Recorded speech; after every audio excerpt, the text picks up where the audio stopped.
So as we move into book six, um, we have to reflect on what has happened in this dialogue so far.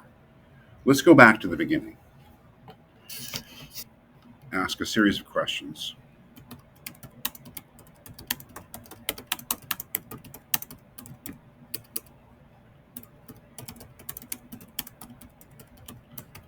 That's the fundamental, geez, sorry about that.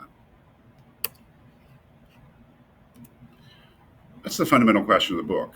Why should someone be just rather than unjust?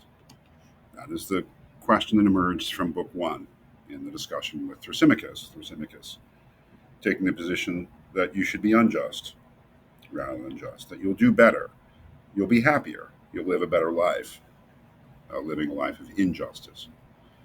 Socrates takes up the position that it is better to be just, and that in fact, you cannot be truly happy, you cannot be truly fulfilled, and you can't live a satisfying and good life unless you are just. So you can take the whole book as an attempt to, on the part of Socrates, to prove that thesis. And so let's just lay it out.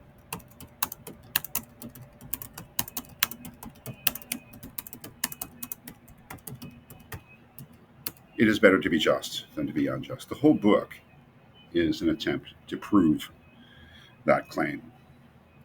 We've seen since book four that this claim is founded on a theory of human nature.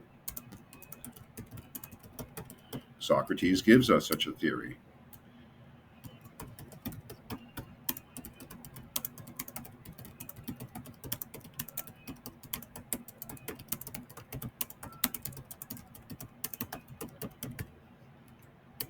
That theory of human nature is based on his theory of the just city.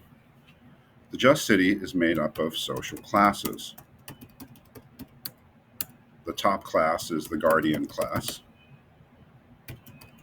who are the philosophers. They are the absolute rulers of this so-called just city, imaginary city. They rule with the help of the secondary guardians or auxiliaries who carry out their orders. The rest of the population, which he somewhere refers to as the moneymakers, are just the ordinary people.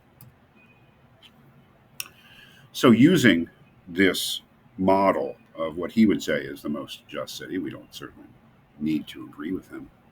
We certainly don't need to agree with him.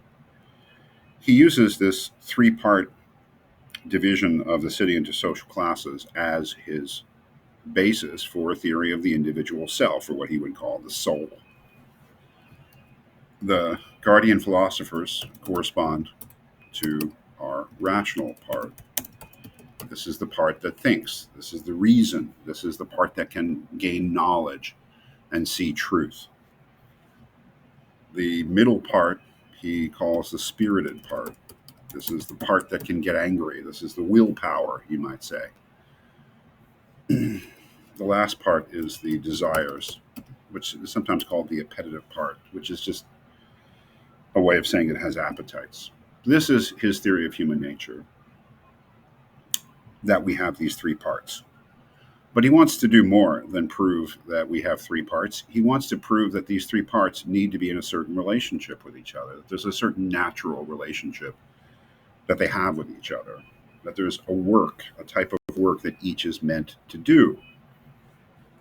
Again, relying upon the correspondence with the three parts of the city, the guardian philosophers, the auxiliaries, and the moneymakers. Like the guardians, the rational part is meant to rule over the whole self. The spirited part is meant to carry out. You can think of the spirited part as the willpower. It's meant to carry out the orders of the rational part.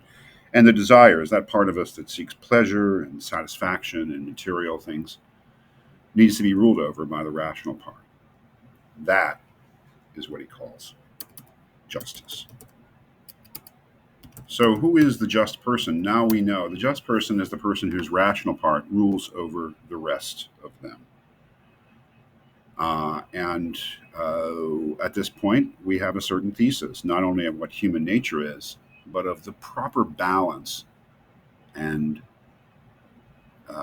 hierarchy, where the rational part is on top, makes all the decisions, and the rest of the self, just as the rest of Plato's Just City follows along.